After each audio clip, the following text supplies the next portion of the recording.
station, this is Houston. Are you ready for the event? Houston, this is the space station. Ready for the event. Houston ACR, this is Mission Control Houston. Please call station for a voice check. Station, this is Houston ACR. How do you hear me? Houston ACR, loud and clear.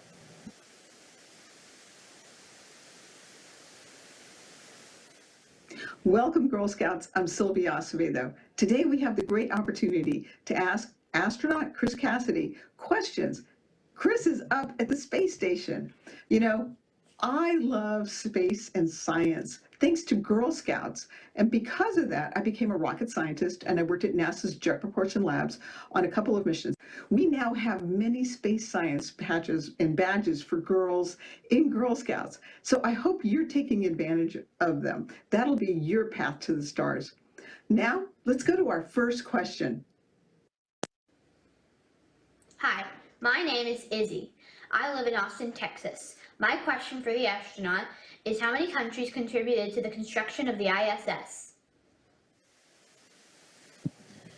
Hi, Izzy. Well, it certainly is an international partnership, and it's comprised of 5 space agencies. NASA from the United States, Roscosmos from Russia, JAXA, which is a Japanese space agency, the Canadian Space Agency, and the European Space Agency. And the European Space Agency has 11 member nations, so that's who is part of the International Space Station.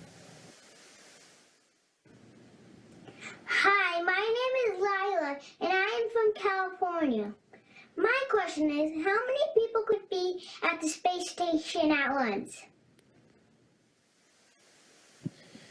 Well, we have bedrooms for 6 astronauts or cosmonauts on board here. But just like when you have a sleepover, you can pile more people into your house than you have bedrooms for. And we've done that in the past. On my very first mission, when I came up on a space shuttle, we had 7 crew members, and there were already 6 here. So I was on board for 2 weeks with 13 astronauts and cosmonauts on board the space station. That was a little crowded. And just recently, we had 5 of us with my friends Bob and Doug arriving from the SpaceX spacecraft. But right now, there's only 3 of us. So we can have a whole host of anywhere between 3 or 13, but most comfortably, the number is 6. Hi, my name is Kinsley from Indiana. My question is, have you seen meteors from the ISS? You know, we can, and we have, and just recently, the NEOWISE, we were able to see that about, 2 weeks ago, I think, and that was super cool to see. You could see it with our naked eye, but with a nice camera, you could really bring it into focus right as the space station was going on sunrise and sunset. Hi, my name is Lucy and I'm from North Carolina.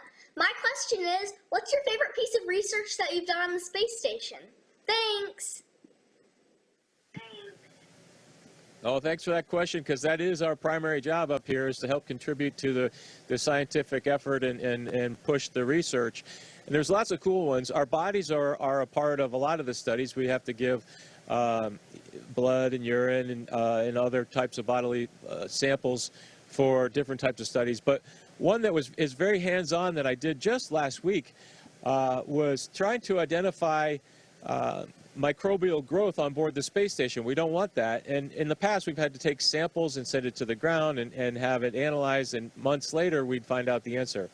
With this new experiment I was just working on, we were taking the DNA basically from the samples and trying to recognize it, and we get an answer within 24 hours on board. And it was really neat for me. I'd never done that level of science with pipettes and mixing different fluids, and I thought it was a lot of fun and very practical for us. Hi, I'm Heather and I'm from New Jersey. My question is, what, if any, of the work you're doing on the ISS will help future manned missions? That's a great question, because in addition to the scientific research we're doing, we're also doing sort of engineering testbed studies for life beyond low Earth orbit in a spacecraft. And in my opinion, the most important thing is the life support system that we really have we're dialing the knobs to a really fine-tuning it these days. We recycle about 90% of our water, and that is sweaty t-shirts from exercising, drying up and reclaiming that moisture in the air conditioning system, even including when we pee, we go to the bathroom, that urine goes into the urine transfer system, and it goes through a process and comes out as pure water. This is essential for us taking life outside of low Earth orbit, going back to the moon and ultimately on to Mars. And the reliability factor that we've increased by having these systems on board the space station is really going to set us up for success when you go to Mars. Hi, my name is Nicole, and I'm from Oregon. My question is, what do astronauts do during their free time in space? Well, that's a good question because we do lots of stuff. But in general, I try to do things that I can't do on Earth, like maybe a flip or some kind of crazy motion that you can't necessarily do in your living room. But we also have normal things, like we can watch a movie, we can read a book, we can play musical instruments if you're so inclined. But my most favorite thing to do is look out the window and just watch Earth go by, because it's so pretty to watch our beautiful planet underneath us every minute we can.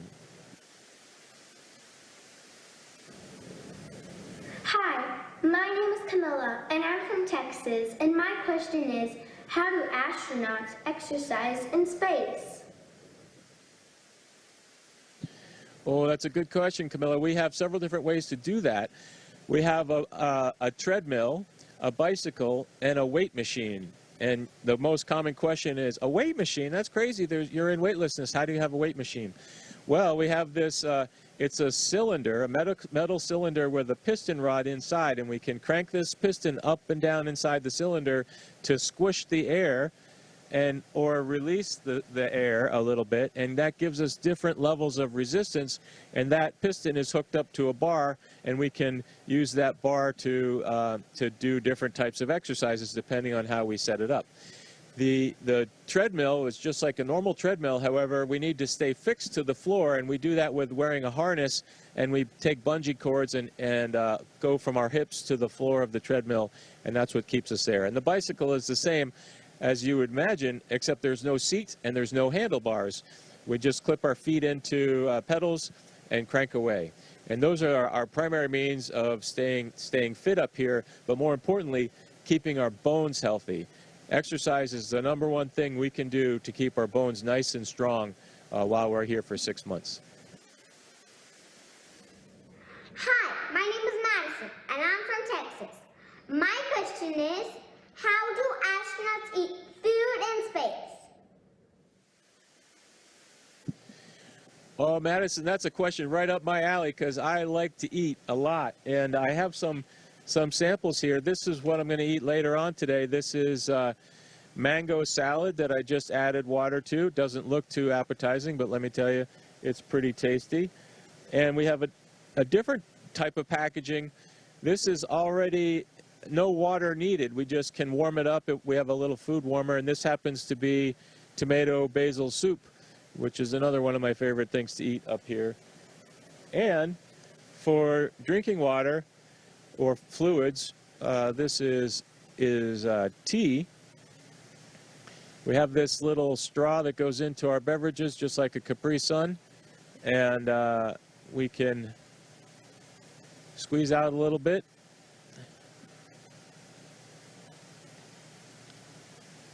And gobble it right up. So it's pretty easy, actually, to eat in space.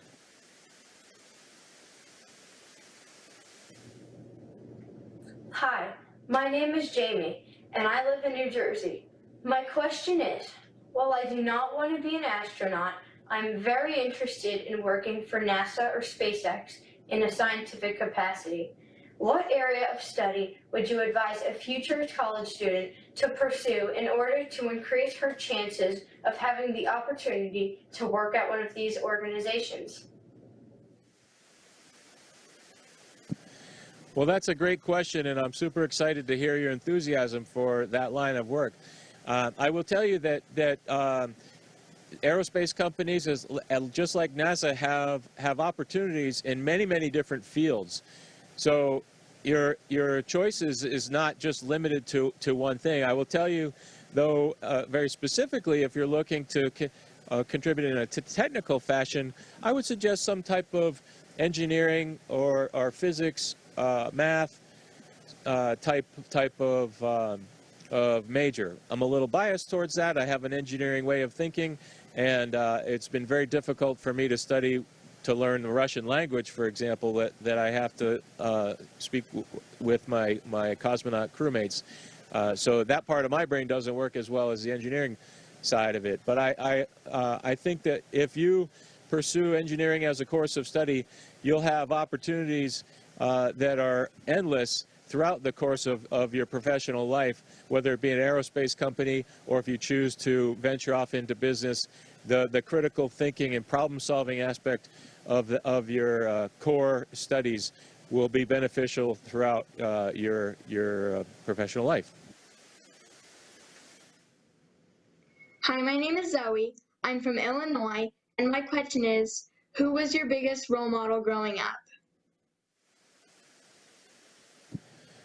Oh, so I grew up in a small town in Maine. We lived close to Boston, and I was a big sports fan, and I liked the Boston Celtics very much. And so I would say the Celtics as a team were my biggest role model. They had some great players, and Larry Bird was one of them.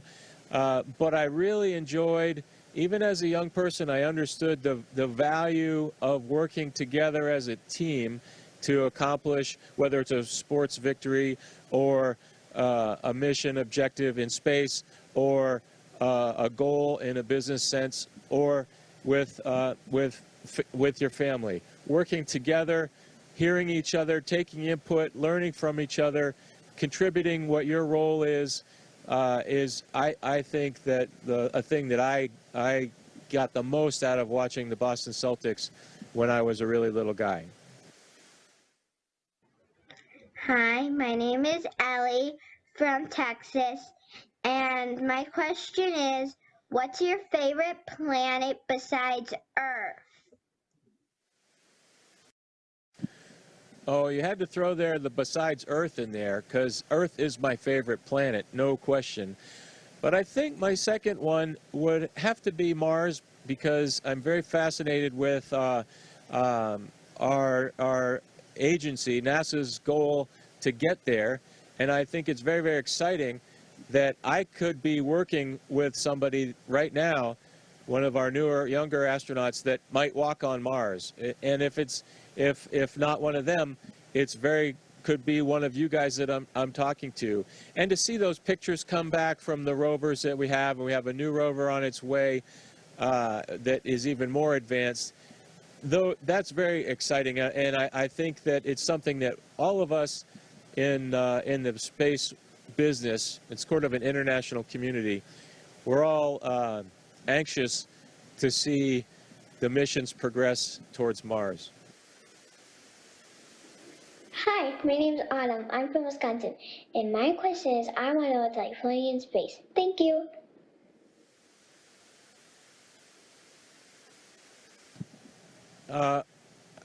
I think you said, what's it like floating in space? Ah, yeah, what's it like floating in space? Well, it's very easy. You can just, it doesn't take much effort to control yourself, but you learn quickly that however hard you push off is how hard you're going to crash into the wall on the other side. So you learn to control this concept of momentum. And that's a subject you'll learn later in your school years, and I did as well. But when I got here, it really crystallizes the concept of momentum, and really controlling your movements and not being all gangly when you first arrive and it's your first mission. you don't know how to do this, kind of like when you're learning to ride a bicycle and it's very awkward, and you think, how am I going to get smooth and efficient at this? But you do, and then you don't even think about it as you float through the space station now. Hi, my name is Autumn, and I'm from the state of California. And here's my question. I wonder if you could blow bubbles in the space or in the space station. In the space station inside, right here where I'm talking to you from, we keep the atmosphere, the pressure inside the skin of the ship to be just like it is at sea level back on Earth. And so we can blow bubbles, we can chew gum, I could blow a gum bubble, no problem. I would not be able to do that outside the space station. For one, I couldn't be there without my suit on, and the suit is keeping me alive. But inside that space suit is just like inside here, and we could blow bubbles, but not outside the space suit. Hello, my name is Artemis Stellar, and I'm from California. My question is, have you ever seen or heard anything in space that couldn't be explained at the time with science? Oh, that's an interesting question. Thank you for that. I have not yet seen anything that has been unexplainable with science. And I'm about halfway through this mission of 6 months, so I've lived in space for about a total of 9 months in my life. And everything I've observed and my crewmates have observed is something that has an answer based in science. Hi, my name is Bessie. I'm from California. And I have a really big question. How many stars are there in the galaxy? Oh my goodness, there's so many. But to get that answer is a challenge. Scientists, from what I understand, I'm not a planetary scientist, but as I understand it, one method to find this answer is to estimate the mass of our galaxy, and there's different ways to do that, but the estimates on the number of stars, from what I have heard, is somewhere between 100 million and 250 million stars in the Milky Way. Way more than that if you look all throughout the universe, but that's a number that we'll never be able to estimate. Hi, my name is Palmer, and I'm from Kansas. And my question is, has an astronaut ever walked on Pluto before? No, Pluto has not seen an astronaut yet, and I think it'll be a long time before there's a chance of an astronaut getting close to Pluto. The next place besides Earth and the Moon that we might send an astronaut is Mars, and so that's where we're focusing our efforts. Hi, my name is Mary Clark, and I am from Illinois. My question is, can we take technology from the Mars rover and reprogram it to land a spaceship with an astronaut in it on Mars? Oh, Mary, you sound like a future engineer. What can we learn from those robotic missions for manned missions on Mars? A lot. And we certainly will take the lessons learned from our robotic missions and apply them to the engineering basis for our manned missions. Turns out it's not exactly the same needs, so I don't think it's a take a robot out, put person in, and hit launch. Not quite that simple, but definitely the things we've learned can accelerate the way we design a manned mission to Mars? That's a great question. Thank you, Commander Cassidy, for answering questions from us Girl Scouts. My name is Kylie. I'm a Girl Scout senior from Central Texas, leader of a Girl Scout astronomy club, and hope to become a planetary scientist. We appreciate the time you spent with us today and wish you the best for the remainder of your mission. And thank you, Girl Scouts, for joining us. Don't forget to check out the Space Scientist badges and continue exploring. Thanks very much for joining me today. Take care and best of luck. Station, this is Houston ACR. That concludes our event as we count down to 20 continuous years of humans living and working on the International Space Station. Thank you. Thank you to all the participants from the Girl Scouts of the USA. Station, we are now resuming operational audio communications.